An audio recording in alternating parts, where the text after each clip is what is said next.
One. What is going on, everyone? Welcome back to the Cylon, Johns, and Jill's Network. Today, we have a special episode, or double episode, little double header in the same podcast. We'll be talking about Season 2, Episode 8, Final Cut first. Then we'll have a brief intermission and talk about Season 2, Episode 9, The Flight of the Phoenix. Now, this is going to be really fun. Some hard-hitting episodes. Our Jill's destroyed it Friday. They've been really looking at this through human eyes, wouldn't you say, John? And also, my co-host and expert, John St. Baptiste. How's it going today? Yeah, pretty good, my friend. I hope you're doing well, even though, Edgar Allan Poe tends to have pretty dark days. Yeah, he had a lot of them. I'm having fewer. Yes, Stannis. Yeah, use that proper grammar. So we had this amazing episode. Of course, Lucy Lawless is introduced, and who doesn't love a little bit of Xena? Everything from the Gideon massacre is seemingly coming to a head here, which rightfully it should, and we have an investigative reporter. Now, something I want to make note of is an actual documentarian produced this episode named Robert Young. He directed the episode, I apologize. And if you haven't looked up some of his stuff, he's done a few great documentaries. I'm actually going to research it myself after finding this out. But with that, what did you think of the introduction of Lucy Lawless as a character? And how did you feel about her? Was she forced on us, or would you say she fit right in with something we would see today? I don't feel like she was forced at all. I think for me this was a big question, because you see the times that the media is talking to somebody like Rosalind, or when Ty was commanding the fleet during Adama's illness after he got shot. Like, you see the press, interviewing them, but it's never really been intensely in your face, especially in the world we live in now with the 24-hour news cycle and all of that. I do have to say that's interesting. I did not know that a documentarian had filmed this, but that totally makes sense, because you feel like you're watching a documentary. I thought that was really well done. Oh, they went to crazy lengths. They had the actor that actually held the camera for the news crew. They actually sent him to do film work to actually learn how to work the camera, and all the shots you see are actually his shots. They did it raw, so you could feel the rawness of this. I had to concur. It's a fantastic episode, and Adama and Rosalind, I guess, rightfully give full access, mainly because you don't want to have anything to hide, right? Especially the small amount of people, and the word gets around fast. Yeah, it's one of those better the devil that you know situations. For sure. Because if they look like they're hiding anything, then it's just gonna, like I said, the constant news cycle. It really is. It really is. And if you haven't checked out the Cylon, Johns, and Jills from the weekend before last, or was it last? No, the weekend before last. Before last, because we missed a week. Go check that out. Apologize again for us missing a week, but they covered it very well, because this really accentuates all of the characters, all of the Galactica's crew, right? We get to know Gator really well. We didn't know he had this crazy side to him, right? Yeah, and we talked about this on Cylon, Johns, and Jills. People in their work environment, especially in the military, but just in general in their work environment, generally behave differently than they do in the non-work environment. And I mean, given my job, I have to deal with the public all day. I don't necessarily act like I do when we're here. I mean, I'm still dealing with the public, but it's A, I'm not getting paid for it, and B, this is the stuff I do because I enjoy it. Basically, we're covering an amazing show here, but every Friday night I look forward to because I'm hanging out with my friends. Yeah, John's always like, "Yes, sir. No, sir. Yeah, right away, sir." And then I have to talk him down every once in a while and tell him, "Hey, man, you don't have to talk to me like that. It's okay, buddy. I'm not gonna give you a tip anyway." No. Just the tip. Yeah, just a hashtag, just a tip. And holy shit, what has happened here? Fracking A, man. No, the Jill's covered it well. We see a lot of. We get to know more about the Walla. We get to know more about everyone, and really, the camera crew just gets so invasive. And I know you love Starbuck here. Probably Oh comes yeah. by, not taking a Oh, shower. perfect timing. Point. Starbucks, we still need to sponsor. Please. Yeah, we I'm do. drinking my soy chai latte. I can We need hear a him. sponsor. Hold on. Starbucks. I hear him saying something. Never, I think. That's what I got. No, that would be fantastic. No, but we do get it. And wow, I never noticed how much she didn't take a shower till Kenzie pointed it out. But she really does it, man. And everyone else will be clean, and you can tell she didn't take a shower. She just still has her clothes. Well, I see. I never thought that until you guys started saying it all the time. Like I Yeah, I just never always thought thought about it. we're always seeing her in like action situations, and she's a really intense person. Like in the pilot, she gets arrested or brigged, and what's she doing? She's like, well, shit, I'm sitting here in the brig. Might as well do inverted push-ups. Yeah, she ain't got time for no showers. Come on, there's more important things to do. Lives are at stake here. A little water. Washing off my essence. Did you know that back in the day, people who actually took baths were considered gross because it was as if they were washing their essence off their body? And this Yeah. may be a little nod here. Ron and Dave they're smart folks, so I wouldn't doubt if that's a little nod here to that. Like throughout the whole series, little historical nod. Yeah, you got me thinking about the Starbucks showering thing, though. Especially because I'm such a shower obsessed person. But yeah, this is an awesome scene. I mean, she's like, okay, I'm gonna have to interview with these people. Well, I'll do that, but I'm gonna do my Starbucks thing. I'm gonna sit here with the heavy bag and you know, answer the questions. But I'm not gonna be nasty, but I'm just gonna be pretty matter of fact. And I Well, love about finding people to fly for. she doesn't look back at explosions either. She's like the coolest. Yeah. She walks away from explosions, doesn't look back. Let's, I, spoiler later, she does some badass shit with weapons throughout the whole the whole series. I think looking cool is in the back of Starbuck's mind. I think that may be one thing that she uses to get over actually her childhood. It could be a type of armor that she built in when she was a child, which when you think about it, it's very painful, but it's something that she uses somewhat to her advantage.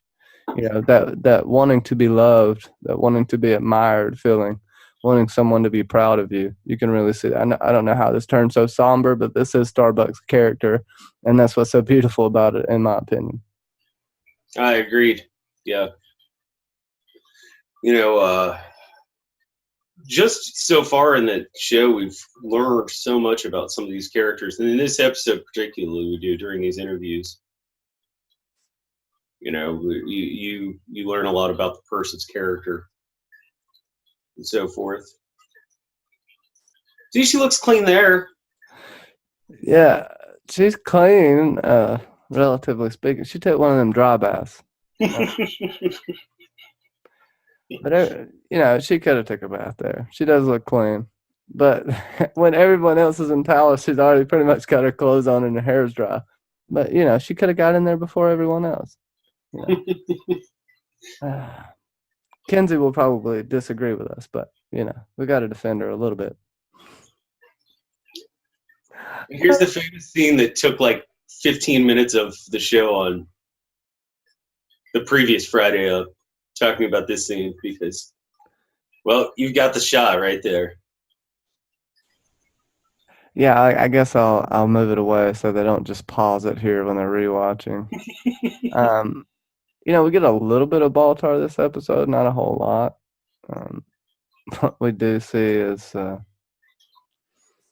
don't know, wouldn't you say this is kind of where he even more is looking down upon people?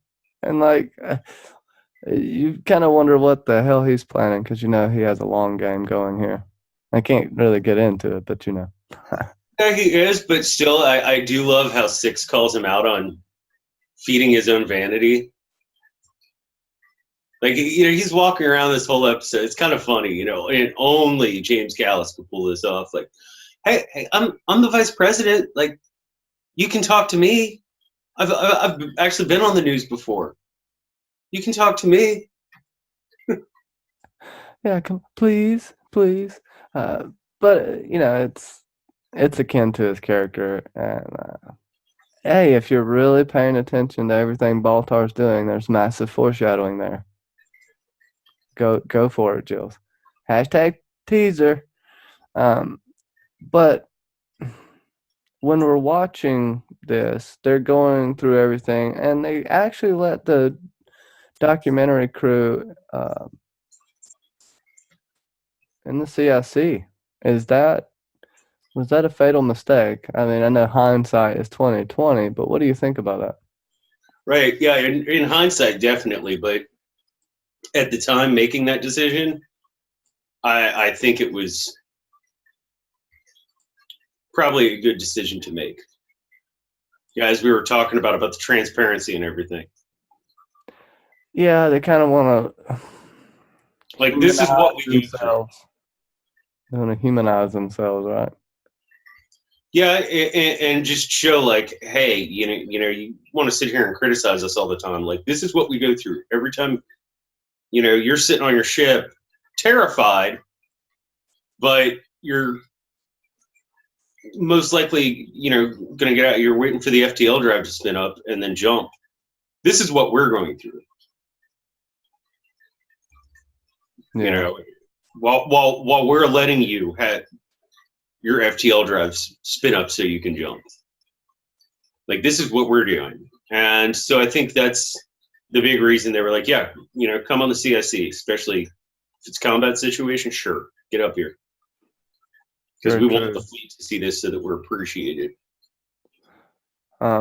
Also, what had happened in the Gideon massacre seemingly comes back to bite Ty, right? Actually, Ron says he doesn't necessarily like this too much, but he kind of had to do it in a sense. Let me see if I can get it. There we go. He didn't really want to force this upon us. And, I don't think he necessarily did. It kind of is something that had to happen. Now, something he was going to do was have that soldier was going to kill himself at the end of this episode. But they decided it was a little too dark.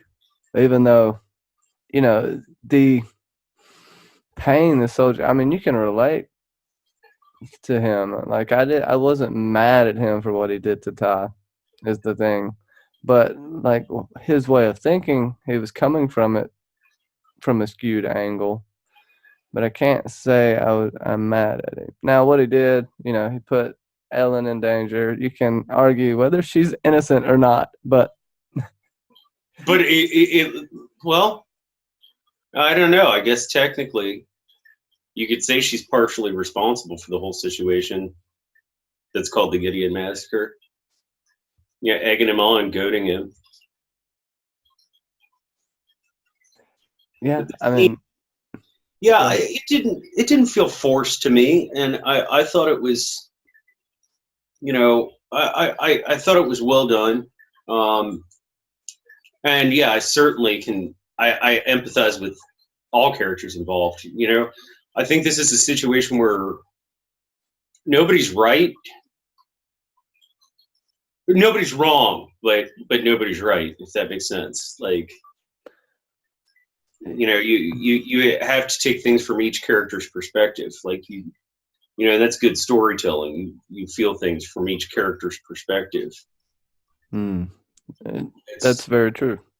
if I were Ty, I'd be like, well, I like Ty's character a lot. So he's one of those characters that I feel like you love or hate, and I really like his character a lot, and I don't want necessarily, but on the same note, he made a poor decision that led to a really bad situation, and then I can't remember his name. What's the Marine's name? Oh goodness, I can't remember now. Hold on, I'll find it. Maybe it's in my notes if I'm lucky. But I mean, you make a good point. I understand Ty. I don't even know if I hate or love him. I understand him, and it's hard. It's hard to watch. It's like a train wreck. Yeah, he makes good decisions. It's Joe Palladino. That's it. He makes these some good decisions, but he's just not a leader. To his credit, he knows this, but with Ellen Ty in your ear, uh, he keeps getting manipulated. He's a fairly easily manipulated dude, but he is a follower. He's not a leader, so that's everything that he does is fitting for his character. In my Or at opinion. least he's not a top tier leader. I mean, he can Right. he can take command on during a combat situation or something like that, or an immediate anything. But yeah, when it comes to day to day being in charge of every single person, yeah, he's not suited to it. Yeah, and yeah, that's a good point. I mean, he makes a good move here, talks him down. He's a good negotiator, right? He'd be good. Like talking Samuel L. Jackson out of killing a bunch of people, right? Ha! I do love the scene where he just steps right up to the gun. Yeah, yeah. I that's what kind of made this scene into an extent this episode for me. Like for me, I think that was, even given the reveal we have at the end, I just think one of the most dramatic scenes. It's like, go ahead, do it, because it makes you wonder. I think it was Clarissa who pointed this out. Like, does he want him to? Does he know he'll put his gun down? Like, yeah, I think it gives a certain amount of depth to both characters. Yeah, ooh, it really does, and I think um, it gets him to a point to where I think he doesn't care. He might not care at that point. All these mistakes he's made are seemingly weighing on him. So, some good points. Good points. I can't tell you, Jills. I'll tell you nothing. No.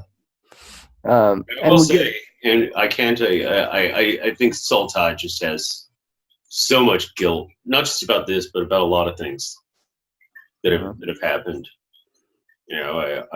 I think that's actually kind of a driving force behind why he makes some of the personal life decisions that he makes. true. It's a good nod. And we find out that the documentary ends up being good. Ends up being shown in a good light to the fleet. So this helps them out. They seemingly get over some struggles with the press, but Diana Beers realizes the truth of it finally. After seeing it from the outside, she got in the heat of it, into the thick of things, and got to know these people. And she was willing to let the rest of the fleet get to know them as well. And good on her until we find out she's a Cylon.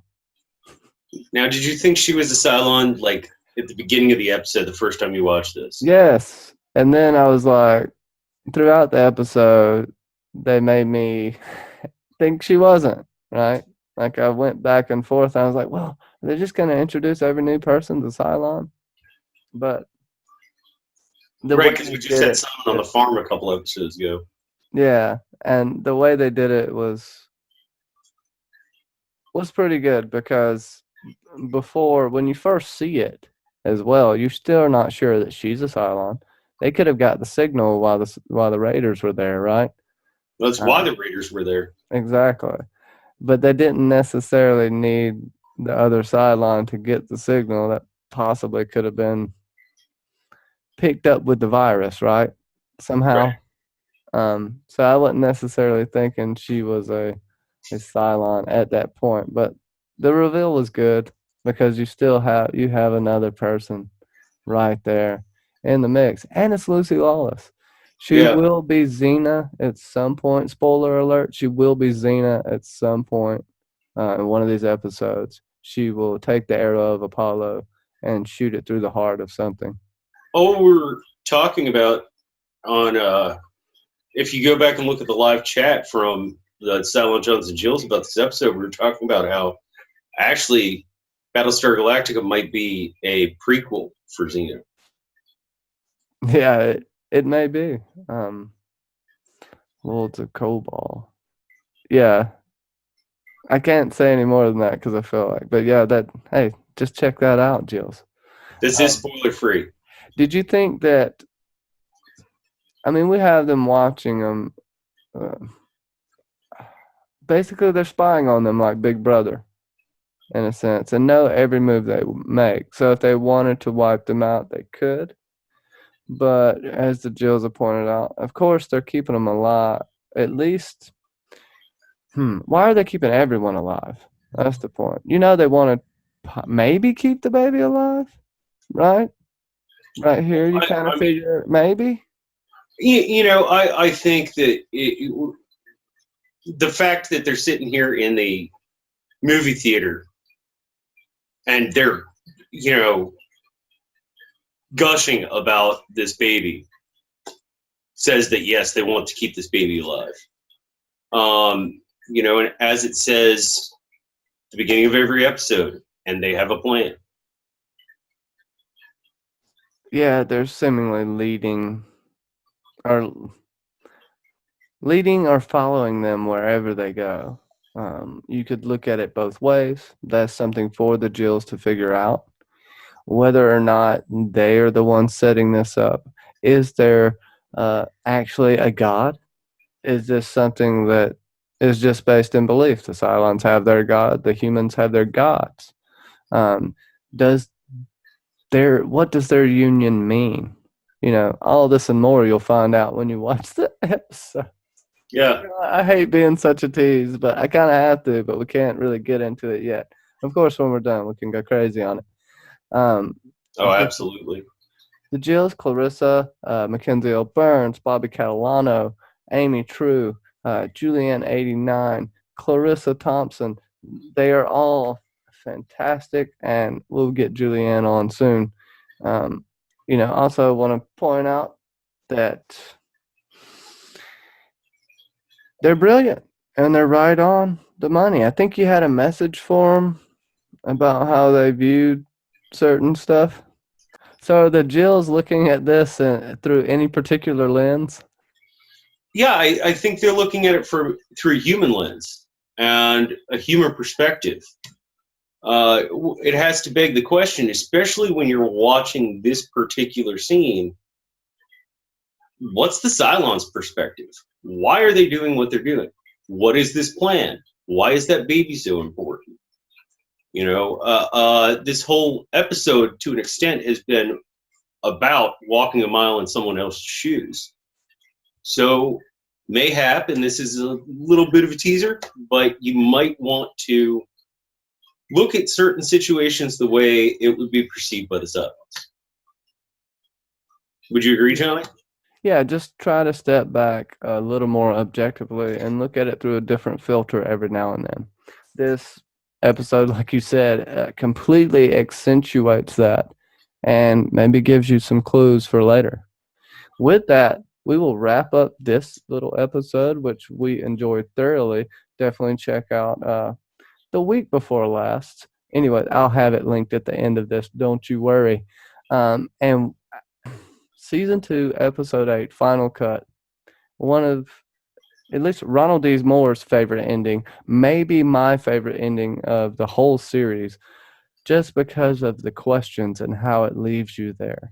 I kind of like this overwatching, higher power feel that this episode has.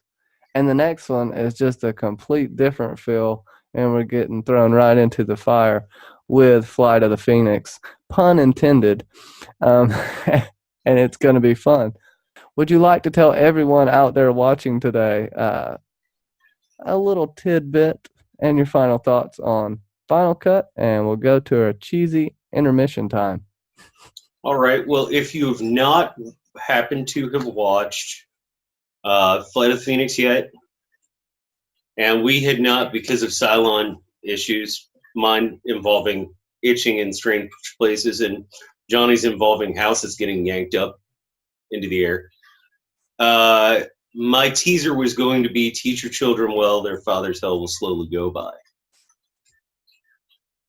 And I do have to say, I know this is, you said this may be your favorite ending. It's definitely my top 5 for the entire series. Yeah, my teaser was going to be Purple Haze all in her veins, which sounds really morose and horrible. Sorry about that, but it's a good teaser. You'll see in just a minute. And we will be back. Meat bags.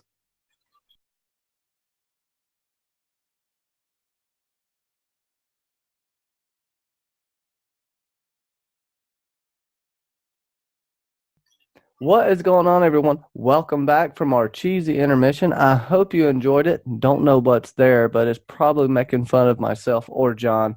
We will see in the future. Also, this episode we got coming up, Flight of the Phoenix. Flight of the Phoenix itself being a novel that was written in 1964, I think it came out.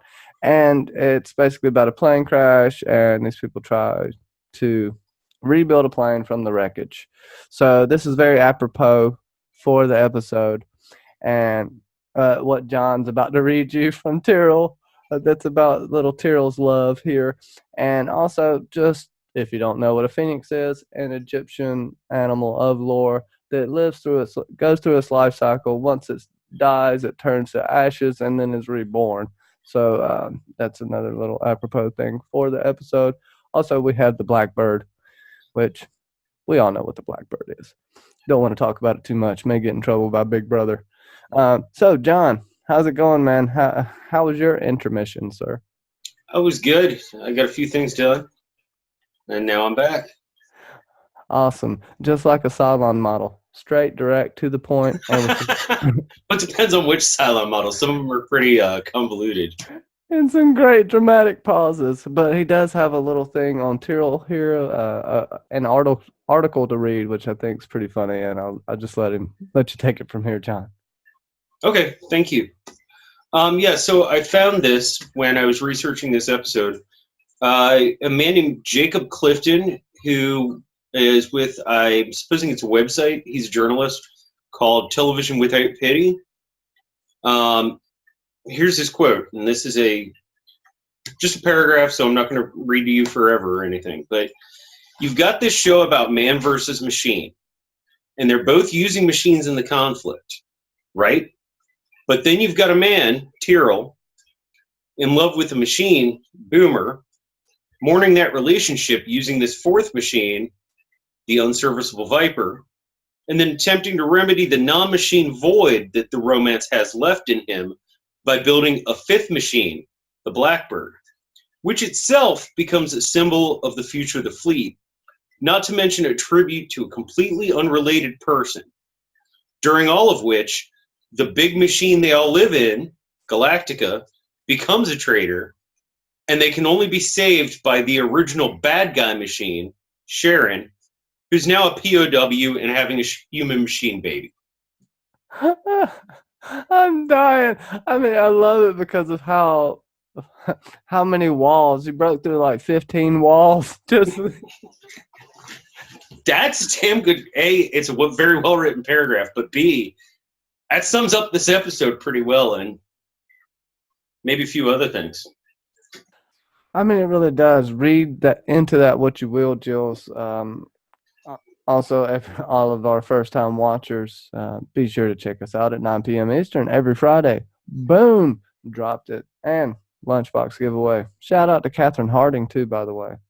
Yeah. See you around. Catherine, That as was we said kind of, the other night, it will take a little while. We're working on production, but the lunchboxes shall happen. yes, And I'm they have a working plan. on perfecting my beard. We have a plan. We have And while we're getting our plugs in, remember Starbucks? We need a sponsor. hashtag remember Quick Scotch. Starbucks. That sounds a little bit, yeah, that's morbid, John. Remember Starbucks. What happened to Starbucks? I'm just kidding. Oh, and what was yours, John? Scrubby Bubbles. Scrubbing bubbles, yeah. They did the scrubbing so you don't have to. All right, plugs aside. let's What do you let's think of this get this episode, Johnny? into this. Oh, I thought it was a great episode. Everything going in from how let's see if I can find it here. From how Hilo was treated from the beginning, you know, he gets kind of shunned uh, at the card game. Tyrrell, like you said, he's trying to find solace in a different type of machine.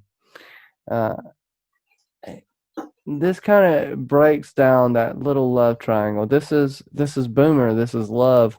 This is can you love a Cylon? And well, apparently you can, and you can fight and bicker over her, just like a normal person. So what is the difference? Is what I ask here.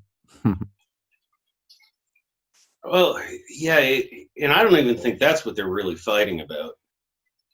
I mean, I think Tyrell just wants somebody to lash out at. Maybe if it even involves raising a wrench, which I won't go into like I did on Friday night, but I do love the homage that scene plays to 2001: A Space Odyssey. But I think Tyrell's just lashing out. Hilo is lashing out. Like this woman who he loves, or this robot that he loves, whatever term you'd like to use, is confined in prison, having his baby. He has to talk to her on a phone. I don't know if you've ever visited anybody in prison, but it's a pretty A, they're listening to the entire conversation, and B, it's a pretty uncomfortable way to speak to somebody. And these men, their common bond isn't even really a common bond because we've pretty much established by now that Boomer and Sharon are two different, for lack of a better term, people. And so, yeah, this is a really intense thing that I kind of think encapsulates half of what this episode's about. I have to say, he's not holding that wrench properly to do the most damage. Other than that, yes, it was a good homage. I'm always trying to. Never mind. I shouldn't get into my I morbid. agree. You should get as much. If you're going to hit somebody with a spanner, you should have as much leverage as possible. Yeah, I'd go for more of the thinner angle as well. But see, this will be used in some sort of court case. No, this is fun because we get into all kind of crazy topics talking about these wacky TV shows, and this is just a great one.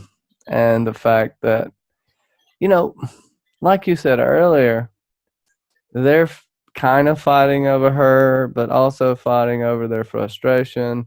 He's even being a little pissy with Apollo, and uh, we see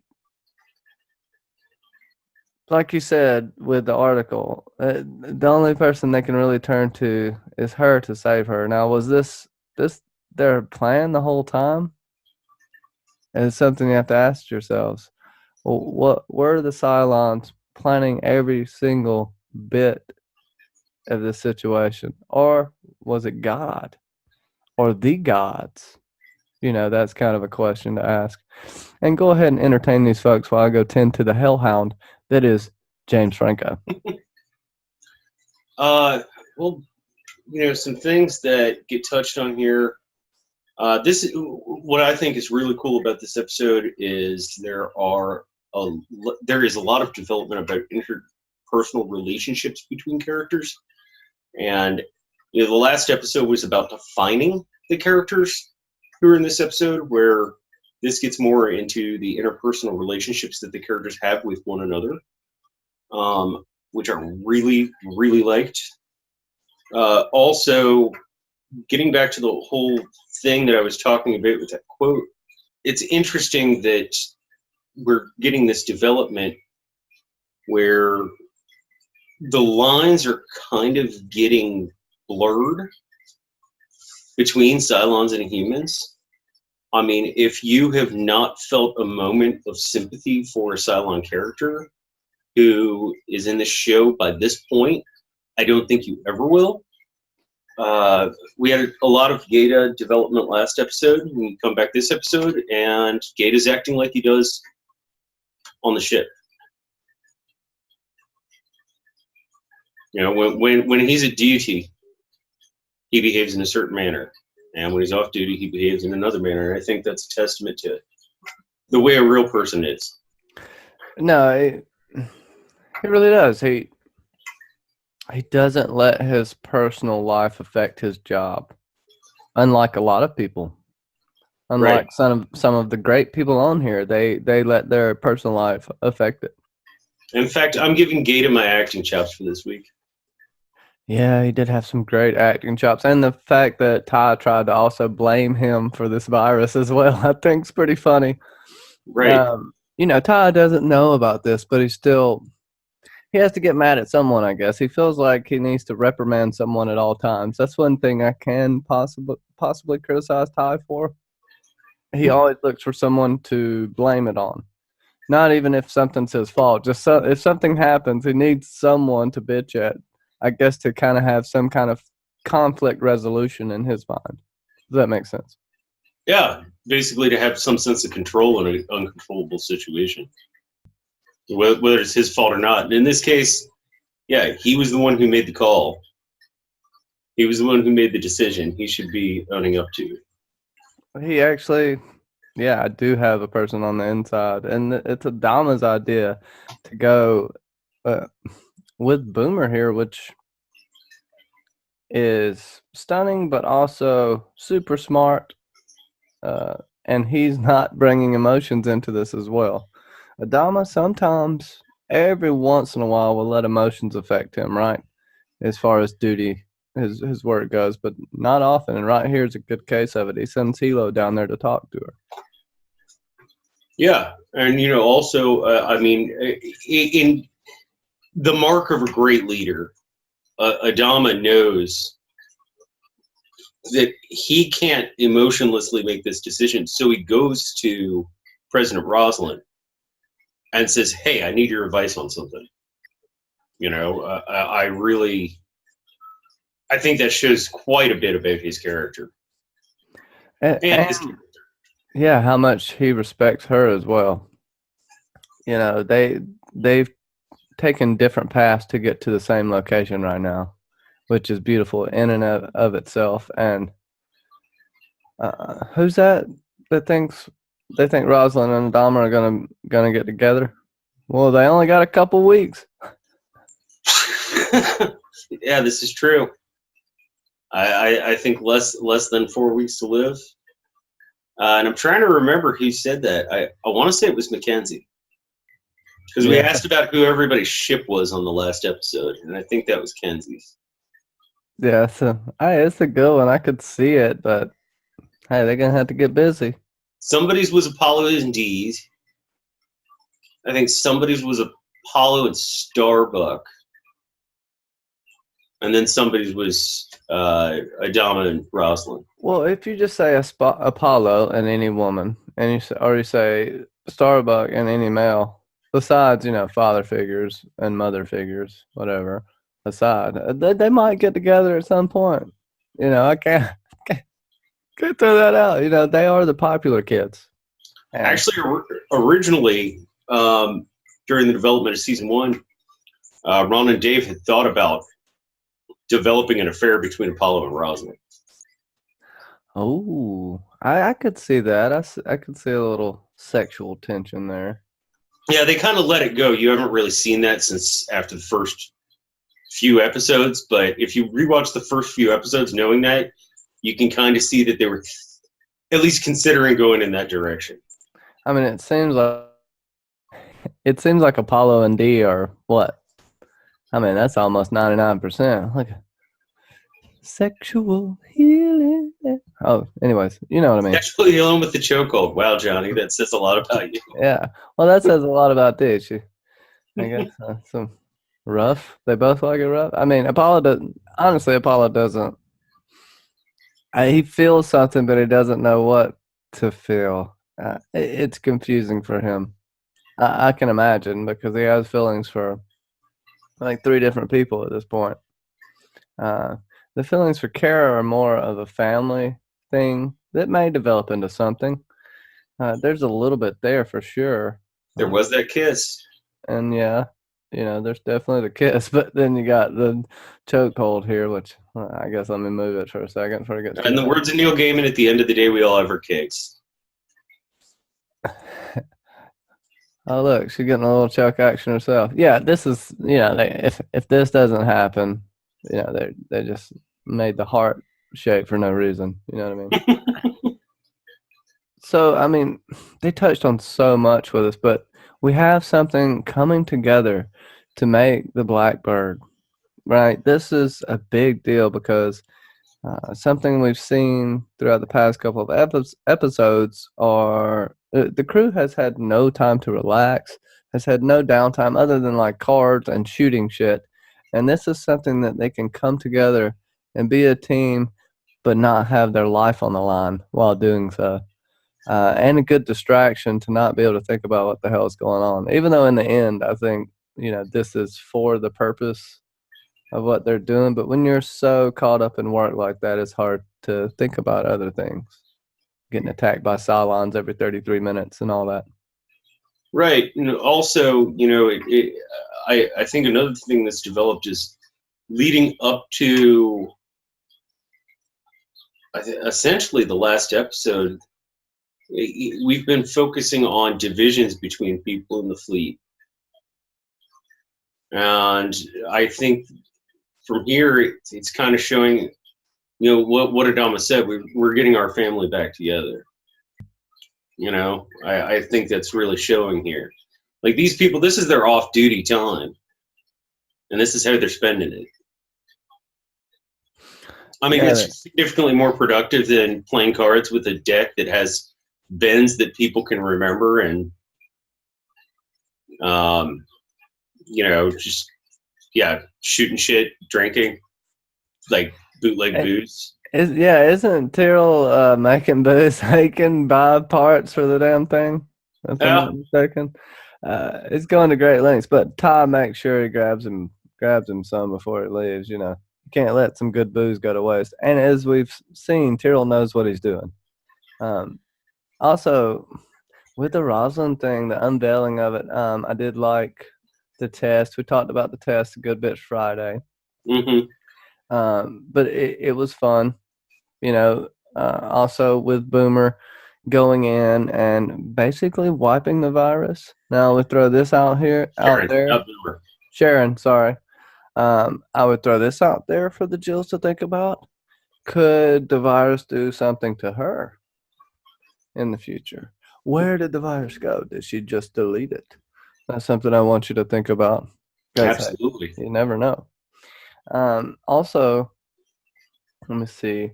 The test was good. We talked about that a good bit. I kind of just really want to get into the signing here and the Laura. I mean, this is such a heartfelt moment. I know you cried. I cried. We just cried together. And no, it's really cool. They don't really know. They don't even know her diagnosis is so grim. No, we as the viewers know it, but no one on the Galactica knows it. No one in the fleet knows it except for. I'm gonna figure she probably told Billy. Yeah. You get to see Coddle not be such a hard ass. And does she tell Adama this episode? I didn't write it down in my notes anyway. Okay. Um, it was just it's kind of key, and it's got to be so bittersweet for her. This is one of the last things, if she is to die like they say she is. Multitudes of things can happen between here and there, and nothing is guaranteed. But this stealth fighter, how much is this going to come into play later? Because this is big for them. This is a big weapon. This is something the Raiders can't detect. It's only one ship, but it's like a faceless man. They can take out a few well-placed people or things with this. Yeah, you think about something that Dratus can't pick up. I mean, that's a pretty big advantage. Yeah, I mean, it really is. This is the only thing they have that can do that. Other than that, it's just the regular way of fighting. Now they can go on the offensive, right? Instead of having to be completely defensive the whole time. Yeah. And that's the thing. They've been running. I guess we're up to the point they've been running for months now. And being able to finally, it's like that. It's like Dama talks about pretty early on. The bully keeps hitting you. Well, one day you've got to just punch that bully in the nose. And with the exception of when they blew up the Cylon station, and I'm trying to remember the name of the episode, season 1. With the exception of that, they haven't really punched the bully in the nose. Yeah, I guess they did shut down one of the farms, which was pretty freaking awesome. But they blew up the boomer factory too. Do what? They blew up the boomer factory too. Yeah, they did blow up the base ship. You could argue that was always supposed to happen, though. So, and it'll probably happen again. Spoiler. Probably. Maybe. To that, we have Tyrell finally going to talk to Sharon. It makes you wonder what the hell they're going to talk about, right? And to your point, yeah, you got to talk through a phone. You also, it's customary to put your nipple to the glass immediately before you pick the phone up on Prison Rules. I'm just kidding. It's a Cable Guy reference. Anybody seen that horrible movie? I love that movie. I actually enjoy that movie, but most people think it's awful. Tyrell needs closure here, and I think Sharon can give it to him, or this is a point of manipulation, right? Yeah, you're not really sure. I love how they leave it ambiguously. I love how it just fades out. It really does. And what would be your favorite scene from this episode? Yeah, I was actually going to ask you. Do you want to start doing that every week? And having a favorite scene. See, all Cylons think alike. Yeah, I definitely want to have a favorite scene. Mine. Well, come on. Well, it's either the fight or the unveiling of the Laura, which I'll just go with the unveiling of the Laura because I know you love wrenches. So I would go at the unveiling of the Laura, just how awesome that was and how significant it is, and they don't even know it. Yeah, a damn good scene. Actually, the wrench scene I did love, but my personal favorite scene, at least from a realism standpoint, is when all the oxygen gets sucked out of the firing range. Just because I think the actors there really played oxygen deprivation really well. It was good. That was good. That actually gave me a slight panic attack. If I can only imagine the oxygen being out. That's a very good scene. With that, I guess we'll wrap up. I think this was a Very good episode. We covered it super well, as I said on Friday. You get to learn a lot about kind of the plans and the machinations of why they aren't networked together, why they aren't linked up anymore, why everything's through a hard line, and they don't have anything out in the ether because of bugs and viruses like this that the Cylons can put out and just devastate them. If they didn't have Sharon, the Galactica would be inoperable probably at this point, and they'd just be I floating in space waiting to be attacked. Um, so I think that was kind of one of the keys to this episode, which there are many. Unity, humanity, what is humanity, which is a theme of every episode. And yeah, I thoroughly enjoyed it. Thoroughly enjoyed it, man. What do you think? agreed. All the points you just hit on. I mean, yeah, perfect. I don't have my ratings right here, but everybody ranked this episode pretty high, and I do know that a lot of media also ranked this episode pretty high. I liked it. I loved it. I mean, I love every episode of this. Even the ones that aren't amazing are still good. And yeah, I'll definitely give this a good shit, yo. Yeah, for real. And I will back up that double good shit, yo. It this series, yeah, there's not really a letdown episode, which I don't. You may can count on one hand the series that can do that, and I don't even know if Game of Thrones can say that for sure. There's here you don't. Yeah, you may have a slightly filler episode, but there's still a lot of nuggets there, and it's not just dead space ever. There's never dead space on this show, and that's one thing I love about it. With Agreed. that, I would like to apologize to everyone for missing last week. This podcast will probably be uploaded slightly later than usual, but we will be on schedule next week. Swear to the gods of Cobol or, you know, the Cylon god, whichever one you want to swear to. Just don't swear to other things and be a bad person. No. No, we will be back on schedule every Tuesday. It'll be uploaded, and we might start doing premieres. I will let you know, or let us know in the comments if you want us to do a premiere on this, and we will get a lot more in depth, and I'm going to put together even better visuals for the next episode. So stay tuned for Cylon Johns. And would you like to take us out, Mr. Baptiste? Oh, what's your teaser? And where can people find you? Oh yeah, my teaser is nanny nanny boo boo. I'm better than you, and just basically, I told you so. I don't know how to describe it other than that. I was trying to think of a Hey, good that way works. to put it. And oh, what did you say? Did you say the rating? No, we already gave our ratings. I just asked if you would like to tell everybody where they can find you. Oh yeah, you can find me on here or on Johnny B Crazy or on Mackenzie L Burns channel. You'll find it in the descriptions link below. A lot of good things coming up on my channel. I do everything from Game of Thrones, Westworld, Legion, Stranger Things, all of that stuff. Possibly new things coming up.